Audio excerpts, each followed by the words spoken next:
Eis que o semeador saiu a semear. Ao semear, uma parte caiu à beira do caminho, vieram as aves e a comeram. Outra caiu em solo rochoso, onde a terra era pouca, e logo nasceu, visto não ser profunda a terra. Saindo, porém, um sol a queimou, e porque não tinha raiz, secou-se. Outra parte caiu entre os espinhos, e os espinhos cresceram e a sufocaram, e não deu fruto. Outra, enfim, caiu em boa terra, e deu fruto que vingou e cresceu, produzindo a 30, 60 e a 100 por um. E acrescentou: quem tem ouvidos para ouvir, ouça. Aí os discípulos depois o procuram em particular e diz: mestre, o que isso quer dizer? Que história, o que essa história ilustra? Jesus então responde, agora estamos no verso 13, o texto de hoje, dizendo: não entendeis essa parábola?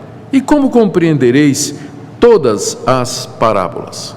Aqui Jesus censura os seus discípulos, porque eles não entenderam a parábola quando ela foi primeiramente contada. Muitas outras vezes no Evangelho de Marcos, nós vamos ver, Jesus censura os discípulos pela lentidão em compreender e algumas vezes pela própria dureza de coração. Na verdade, os Evangelhos e o livro de Atos, eles nos dizem que os discípulos só compreenderam plenamente quem era Jesus e a natureza do reino de Deus depois que ele morreu, ressuscitou e o Espírito veio no dia de Pentecostes. Então, o tempo todo, Jesus está dizendo aos discípulos: vocês são tardios em compreender, vocês estão devagar, não é? A ficha está demorando a cair, vocês já deviam ter percebido, não é? Quem é que eu sou, o que é que eu vim fazer, qual é a natureza do reino de Deus.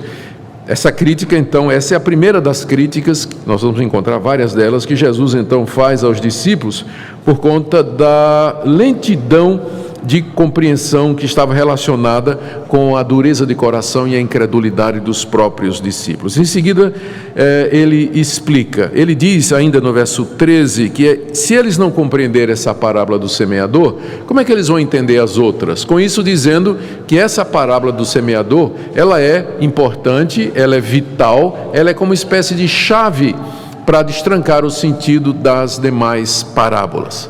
Nós vamos ver que a grande maioria das parábolas que Jesus contou era a respeito do reino de Deus. O reino de Deus é a presença de Deus aqui nesse mundo e o domínio dele sobre as pessoas. É isso que nós chamamos do reino de Deus, é Deus agir como um rei aqui nesse mundo. À medida que ele avança o seu domínio, à medida que ele expande o seu controle, à medida que ele vai trazendo para si e debaixo da sua autoridade o coração dos pecadores afastados e perdidos. Mas esse reino, ele não era exatamente, ele não tinha uma manifestação externa, gloriosa, visível, palpável. Os discípulos ficavam na dúvida, se Jesus disse que o reino de Deus já tinha chegado, tudo parecia a mesma coisa, nada tinha mudado. Onde é que está a glória de um rei, o resplendor? Onde é que está os exércitos? Onde estão os exércitos que deveriam acompanhar esse rei e tudo mais? Parecia que tudo continuava do mesmo jeito. Então, essas parábolas, elas procuravam ilustrar a natureza do reino de Deus. Como é que Deus age aqui nesse mundo? Por que às vezes parece que Ele não está agindo? Por que as pessoas estão rejeitando a mensagem, enquanto que apenas umas poucas estão aceitando positivamente? Esse era o propósito das parábolas a respeito do reino de Deus, e a parábola do semeador é a mais importante para a gente entender estas coisas. Por isso Jesus diz no verso 13, se vocês não entenderem essa parábola, como é que vocês vão entender as outras? Como se essa fosse a mais importante de todas elas. Muito bem, a partir do verso 14, Jesus explica o sentido da parábola, e o sentido é claro, né? Primeiro, a semente que é semeada, diz aí no verso 14, é a palavra. A palavra aqui se refere à pregação de Jesus a respeito do reino de Deus, como ele começou a anunciar logo no início do Evangelho de Marcos. Veio Jesus no Jordão, dizendo: arrependei-vos, porque é chegado o reino de Deus. Essa é a palavra que Jesus estava pregando. Essa era a semente que estava sendo semeada no coração daquele povo. A palavra que chamava os judeus ao arrependimento e à crença de que o reino de Deus havia chegado. E certamente a palavra é comparada a uma semente, não somente no caso de Jesus, mas posteriormente na pregação dos seguidores de Jesus, dos seus apóstolos, dos seus discípulos e mais adiante de toda a igreja através da história. O semeador, diz aí, né, no verso 14, que o semeador semeia a palavra. O semeador era Jesus, em primeiro lugar, porque o alvo da palavra, dessa parábola era primeiro explicar a reação do povo diante da pregação de Jesus. Então, o semeador é Jesus e ele semeia pregando, ele semeia ensinando a respeito do reino de Deus, chamando as pessoas a se arrepender. E, claro, por extensão, se aplica a todos aqueles discípulos de Jesus, apóstolos, pregadores, mestres, irmãos em Cristo Jesus, que mais tarde também semearam a palavra de Deus em todo lugar. Os solos onde a semente cai representa o coração dos ouvintes, porque ele vai dizer que, primeiro ele diz que a semente cai num determinado solo, e aí ele começa a falar o que é que aquele solo fez, ou como era aquele solo. Então é óbvio que ele está se referindo às pessoas, às reações diferentes das pessoas, quando elas ouvem a palavra de Deus que era ensinada por Jesus. E ele fala dos frutos no verso 20. Os que foram semeados em boa terra são aqueles que ouvem a palavra e a recebem frutificando. Dar fruto, então, representa a reação positiva de algumas pessoas que, ao terem a palavra de Jesus semeada em seu coração, elas reagem, acolhem aquela palavra, seguem a Jesus, creem na sua pregação, se tornam discípulos de Jesus. Então estes são comparados a um solo bom, não é? Que dá fruto, e nem todos eles da mesma intensidade. Ele fala que uns dão a 30, uma semente produz 30 frutos, outra 60 e outras a 100, o que seria, em termos da Palestina naquela época, uma colheita extraordinária, né? Então, estes são os principais componentes da parábola, mas o foco de Jesus é no coração das pessoas, nos diferentes solos onde aquela semente cai. E aqui ele explica cada um, querendo lembrar para vocês o seguinte: naquela época tinha o campo, não é? Tinha o campo, ele já tinha sido arado, preparado, e o semeador então tinha um bisaco, não é? um bornal, uma mochila de lado, cheia do grão, da semente. Ele ia andando, enchia a mão e jogava, enchia a mão e jogava, e ia andando. Embora o solo tivesse sido arado, em alguns lugares havia esporos de sementes e cardos e abrolhos que o semeador não podia ver. E também debaixo da terra rasa podia haver pedras também, que o semeador não podia ver. E os campos eram bem delimitados, porque eles tinham caminhos entre eles por onde o semeador passava. De repente a semente podia cair ali também.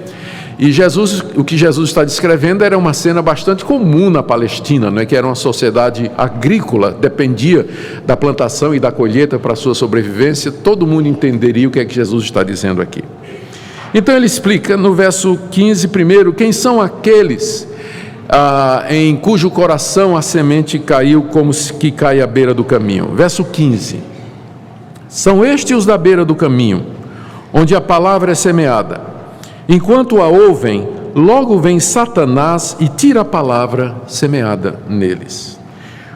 Aqueles em cujo coração a palavra caiu, mas que são semelhantes à semente que cai à beira do caminho, são os que ouviam a pregação de Jesus e não compreendiam, não entendiam, ou porque eram tardios de coração para compreender, ou porque eram desinteressados. Mas o ponto é que enquanto a semente estava lá no coração, eles estavam ouvindo, a semente estava no coração, enquanto eles estavam matutando, né, ou interessados ou não compreendendo, de repente, a semelhança das aves do céu que vinham para a semente exposta, Satanás vinha no coração e roubava a palavra, como Jesus diz aqui no verso 15, vem Satanás e tira a palavra semeada neles, enquanto eles estão ouvindo. E aqui então você tem a primeira explicação, porque é que muita gente que estava ouvindo Jesus, não creu em Jesus, não se converteu e não o seguiu. é que enquanto Jesus estava semeando a palavra, o diabo estava mandando as aves do céu, por assim dizer, entrando nos corações e na mente, distraindo as pessoas, cegando as pessoas, ocupando as pessoas com uma série de coisas. Eu imagino que uma versão moderna disso seria um culto onde uma pessoa que não é crente, que ainda não segue Jesus, ela entra, ouve a exposição da palavra de Deus e ela tem um certo interesse e começa a ficar interessada naquilo, sente um certo impacto daquela palavra e aí vai saindo, quando sai da igreja encontra um amigo de bar. "Ô fulano, você aqui, eu estou indo agora tomar um ali, você não quer ir comigo?" "Eu vou." E vai e esquece tudo que ouviu. O diabo foi lá e tirou, não é? Saiu do ambiente, saiu daquele momento que estava ouvindo, aparece uma distração, aparece uma coisa, uma mensagem no WhatsApp, uma mensagem, vou ver aqui no Facebook, ou vou para tal lugar, e de repente a ave do céu, não é? Satanás vem e tira a palavra que foi plantada no coração, de maneira que aquela pessoa, a palavra de Deus não faz nenhum efeito nela. O segundo coração que Jesus descreve está aí no verso 16 a 17. Semelhantemente, quer dizer, da mesma forma que aqueles não deram fruto, são estes os semeados em solo rochoso, os quais, ouvindo a palavra, logo a recebem com alegria, mas eles não têm raiz em si mesmos, sendo antes de pouca duração, em lhes chegando a angústia ou a perseguição por causa da palavra, logo se escandalizam. Jesus aqui se referia àqueles que, ao ouvirem a palavra dele, a pregação dele, diziam: "É esse o Messias, chegou, olha, que pregação, é esse, que milagres, que coisas extraordinárias que esse homem está fazendo, eu vou seguir essa pessoa." E logo com alegria ele diz: "Eu sou discípulo de Jesus, eu quero ser batizado aqui." Cadê João Batista? Então, discípulo, me batiza aqui, eu quero seguir a Jesus, que eu estou impressionado, de fato, não é? O que ele diz são coisas extraordinárias. Mas Jesus disse que eles creem apenas por um tempo e que eles são de pouca duração. Eles são semelhantes àquela semente que cai numa terra que é rasa e por baixo dela tem rochas. À medida que a semente, que a raiz vai descendo, topa na rocha e não consegue descer onde tem água, o sol sai e porque não tem raiz aquela semente seca. Jesus usou isso aqui para dizer que essas pessoas são aquelas que se entusiasmam, logo aceitam a palavra, mas quando sai o sol da provação, o sol da dificuldade, quando ele percebe realmente o quanto custa seguir a Jesus, que Jesus na verdade está dizendo: você tem que renunciar a você mesmo e tudo que você tem, então essa pessoa logo se escandaliza, é a palavra que Jesus diz aqui, e abandona seguir Jesus. E quantos não fizeram isso ali nas planícies da Palestina? Se entusiasmaram com Jesus, grandes multidões seguindo Jesus, e quando Jesus começou a dizer o preço do discipulado: se alguém quer vir após mim, a si mesmo tome a sua cruz e se negue e renuncie a sua vida por amor de mim. Se você não me amar mais do que você ama seu pai, sua mãe, tudo que você tem, você não pode ser meu discípulo. Não poucos disseram: assim também não, né? Eu quero ser cristão, mas nesse preço, né, é isso que significa? Não. Assim não, aí é radical demais, não é? E muitos que a princípio haviam crido, eles voltam atrás. Quantos tenho eu encontrado dos meus 35 anos de pastor ao longo da minha vida? Pregando em lugares, ministrando em igrejas, jovens que tomam a decisão por Cristo, alegres, se batizam, se interessam e daqui a pouco começa a sentir a pressão na universidade, a pressão em casa, os amigos, no próprio trabalho, e começa a esfriar, vem menos à igreja, para ler a Bíblia, um dia eles desaparecem completamente e voltam para trás. Não são poucos aqueles cujo coração é como terra rasa sobre solo rochoso, não tem raiz, e quando sai o sol da provação, seca, porque não desceu, não criou raízes profundas no chão. Terceiro solo que Jesus explica aqui é o solo, vamos chamar do solo espinhoso, o coração que está cheio de espinhos. Está aí no verso 18, ele diz: os outros, os semeados entre os espinhos, são os que ouvem a palavra, Mas os cuidados do mundo, a fascinação da riqueza e as demais ambições concorrendo sufocam a palavra, ficando ela infrutífera. A semelhança do solo do caso anterior, esses também recebem a palavra e recebem com alegria, e a plantinha parece que começa a brotar. Só que junto com a plantinha aparecem também os espinhos, os abrolhos, a erva daninha, e os dois crescem juntos. E com o passar do tempo, os espinhos vão sufocando a plantinha e ela finalmente morre sem ter dado fruto. Jesus compara esses espinhos às preocupações do mundo. Ele usa os termos aqui: os cuidados do mundo, a fascinação com as riquezas, os deleites da vida e outras ambições concorrem em seu coração, entram no seu coração juntamente com a palavra, e essas coisas têm a tendência de sufocar a palavra de Deus. Que quadro verdadeiro de quantas pessoas que se dizem cristãs, professam a fé em Jesus Cristo, mas o coração delas está no cuidado das coisas desse mundo, na ambição das riquezas, das preocupações do dia a dia. Essas preocupações, algumas até podem ser lícitas, mas gastam o tempo todo nisso, toda a sua energia, todo o seu coração está nisso, né? Como é que eu faço para arrumar um casamento? Como é que eu faço para ter um emprego na vida, para ter o meu salário, ter as minhas coisas? Tenho que trabalhar dia e noite, eu tenho que me dedicar a essas coisas, eu tenho que garantir o meu futuro, e quando eu for velho, quer dizer, são coisas legítimas, mas que se tornam o Deus, o ídolo dessas pessoas, e a palavra fica em segundo lugar. As coisas de Deus desaparecem. Não tem tempo de ler Bíblia, não tem tempo de ir para a igreja, não tem tempo de escutar boas pregações, não tem tempo de participar dos grupos da igreja, de ir para a oração, não tem tempo de nada. O resultado é que os espinhos, eles crescem e sufocam.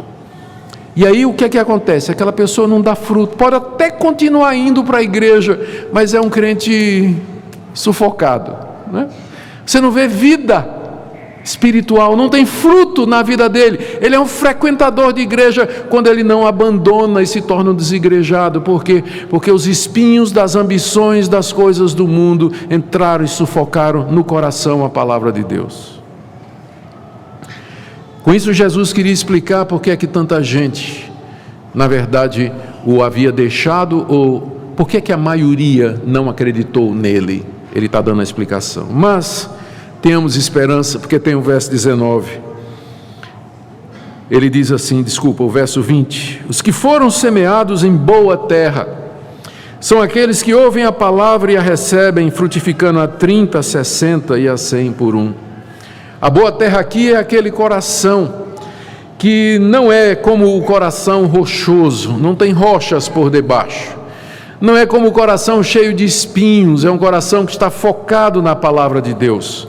Ou na palavra do evangelista Lucas, é aquele que ouve a palavra com reto e bom coração. É aquele que ouve com sinceridade, compreende aquela palavra, e segundo diz Mateus, persevera nessa palavra, e o resultado é que o fruto vai aparecer.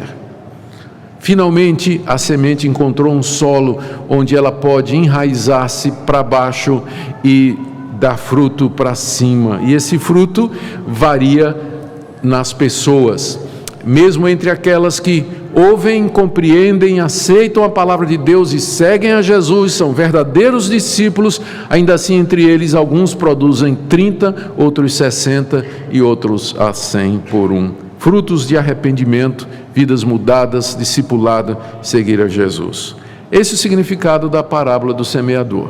Jesus está aqui, então, nas palavras de Marcos, dando as respostas que estavam no coração dos discípulos. Em resumo, o que é que Jesus queria ensinar com essa parábola? Primeiro, o motivo pelo qual a grande maioria dos judeus não cria nele.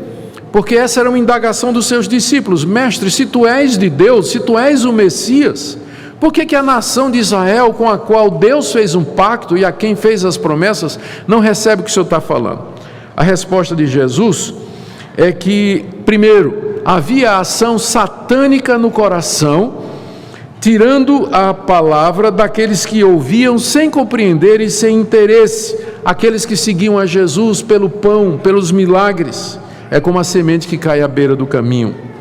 Jesus diz então que havia também aqueles que tinham interesse por ele, mas era um interesse superficial e raso, e seguiam a Jesus apenas por um tempo, e quando viram a exigência de Jesus para o discipulado, que era renunciar a si mesmo, eles desistiram. Há um caso desses relacionado pelo evangelista João, em João capítulo 6, verso 66, quando Jesus disse: se vocês não comerem a minha carne e beberem o meu sangue, vocês não têm a vida eterna. Aí o pessoal diz: espera aí, isso é muito duro de ouvir, né? Tem que comer a tua carne e beber o teu sangue? Isso é isso mesmo, se você não comer a minha carne e beber o meu sangue, você não pode ter a vida eterna. É claro que Jesus estava falando da sua morte, não é? E a carne e o sangue representavam a sua morte, e comer e beber é espiritual, é se apropriar pela fé. E aí qual foi a resposta da multidão? Duro é esse discurso, quem é que pode suportar? E no verso 66 está dizendo que a partir dali muitos abandonaram Jesus e já não andavam com ele. Eles não podiam entender o preço do discipulado e o significado da morte de Jesus. Havia aqueles que a princípio se manifestaram interessados, entusiasmados sobre Jesus, mas depois de um tempo eles desistiram e voltaram atrás, como o jovem rico. Mestre, que farei para herdar a vida eterna? Venda tudo que você tem e dá aos pobres. Assim não. Virou as costas e foi embora. O cuidado dos mundos, o amor às riquezas, como Demas, que Paulo fala lá em 2 Timóteo 4,10, Demas me abandonou tendo amado o presente século. Não são poucos os que fazem isso. O ponto é que somente uma quarta parte das multidões é que entendeu o que Jesus dizia, quem ele era, e se converteu e resolveu segui-lo. E aqui se encaixa os 12 apóstolos e aquele círculo de pessoas ao redor.